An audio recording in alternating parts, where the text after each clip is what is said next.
Friends, ಸಿಂಪಲ್ಲಾಗಿ ಗೋರಿಕಾಯಿ ಪಲ್ಯ ಮಾಡೋದು ನೋಡೋಣ. ಸಾಸಿವೆ, ಕಾದಿರೋ ಎಣ್ಣೆಗೆ ಕಡಲೆಬೇಳೆ, ಜೀರಿಗೆ, ಕಡಲೆಬೇಳೆ ಫ್ರೈ ಆದ ನಂತರ 2 ಗರಿ ಕರಿಬೇವು. ಫ್ರೆಂಡ್ಸ್, ಕರಿಬೇವು ಸೊಪ್ಪು ಹಾಕಿದ ನಂತರ ಈರುಳ್ಳಿ ಹಾಕೋದಕ್ಕಿಂತ ಮುಂಚೆ ಬೆಳ್ಳುಳ್ಳಿ ಬೇಕಾದ್ರೆ ಹಾಕ್ಕೋಬೋದು. ನಾನು ಹಾಕಿಲ್ಲ. ಚಿಕ್ಕದಾಗಿ ಕಟ್ ಮಾಡ್ಕೊಂಡಿರೋ ಈರುಳ್ಳಿ ಹಾಕ್ಕೊಂಡು ಇದ್ದೀನಿ 2. ಇದು ಸ್ವಲ್ಪ ಮಿಕ್ಸ್ ಮಾಡಬೇಕು, ಚೆನ್ನಾಗಿ ಮಿಕ್ಸ್ ಮಾಡಿ ಆನಂತರ ಅರಿಶಿಣ ಪುಡಿ, ಉಪ್ಪು ಹಾಕ್ಕೋಬೇಕು. ನೋಡಿ, ಒಂದು ಅರ್ಧ ಟೀ ಸ್ಪೂನಷ್ಟು ಉಪ್ಪು ಅರಿಶಿಣ ಪುಡಿ ಹಾಕ್ಕೊಂಡು ಮಿಕ್ಸ್ ಮಾಡಿದ್ದೀನಿ. ನಂತರ ಉಪ್ಪು ಹಾಕ್ತಾಯಿದ್ದೀನಿ. ಎಲ್ಲ ಚೆನ್ನಾಗಿ ಮಿಕ್ಸ್ ಮಾಡಬೇಕು. ಫ್ರೆಂಡ್ಸ್, ವಿಡಿಯೋ ಇಷ್ಟ ಆದರೆ ಲೈಕ್ ಮಾಡಿ, ಶೇರ್ ಮಾಡಿ, ಸಬ್ಸ್ಕ್ರೈಬ್ ಮಾಡ್ಕೊಳ್ಳಿ ಚಾನಲ್ನ. ಈಗ ಹೆಚ್ಕೊಂಡಿರೋ ಟೊಮೊಟೊ ಹಾಕ್ಕೊತಾ ಇದ್ದೀನಿ. 1 ಟೊಮೊಟೊ ಚಿಕ್ಕದಾಗಿ ಹೆಚ್ಕೊಂಡಿರೋದನ್ನು ಹಾಕಿ ಮಿಕ್ಸ್ ಮಾಡ್ಕೊತಾ ಇದ್ದೀನಿ.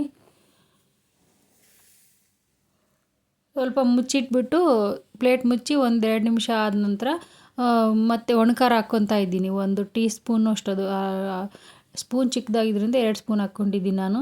1 ಟೀ ಸ್ಪೂನಷ್ಟು ಒಣಖಾರ ಹಾಕಿ ಮತ್ತು ಬೆಲ್ಲ ಹಾಕ್ತಾಯಿದ್ದೀನಿ.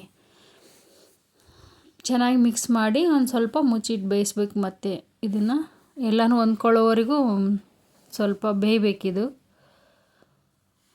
1-2 ನಿಮಿಷ ಆದ ನಂತರ ತೆಗೆದು ನೋಡಿ. ಆಮೇಲೆ ನಾನು ತೊಳೆದು ಬಿಡಿಸಿಟ್ಕೊಂಡಿರೋ ಆಮೇಲೆ ಬೇಯಿಸ್ಕೊಂಡಿದ್ದೀನಿ ಗೋರಿಕಾಯಿ, ಚೌಳಿಕಾಯಿ ಅಂತಾರೆ ನಮ್ಮ ಕಡೆ, ಇಲ್ಲಿ ಬೆಂಗಳೂರಲ್ಲಿ ಗೋರಿಕಾಯಿ ಅಂತಾರೆ ಇದನ್ನು. ಇದು ಬೇಯಿಸಿಟ್ಕೊಂಡಿರೋ ಗೋರಿಕಾಯಿ ನಾನು ನೀರು ಹಾಕಿ ಬೇಯಿಸ್ಕೊಂಡಿದ್ದೀನಿ, ಉಪ್ಪು ಏನು ಹಾಕಿಲ್ಲ.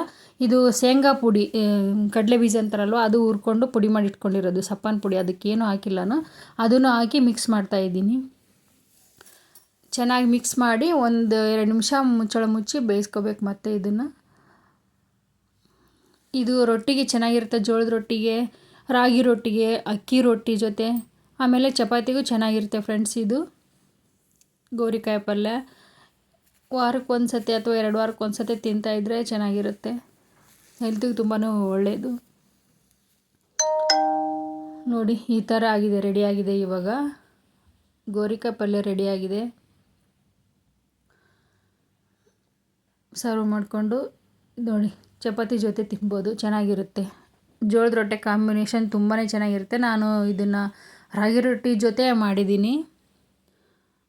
ರಾಗಿ ರೊಟ್ಟಿ ಕೂಡ ಚೆನ್ನಾಗಿರುತ್ತೆ. Friends, thank you for watching friends. Bye. Like ಮಾಡಿ ಚಾನಲ್ನ ಸಬ್ಸ್ಕ್ರೈಬ್ ಮಾಡಿ, ಶೇರ್ ಮಾಡಿ. Bye friends.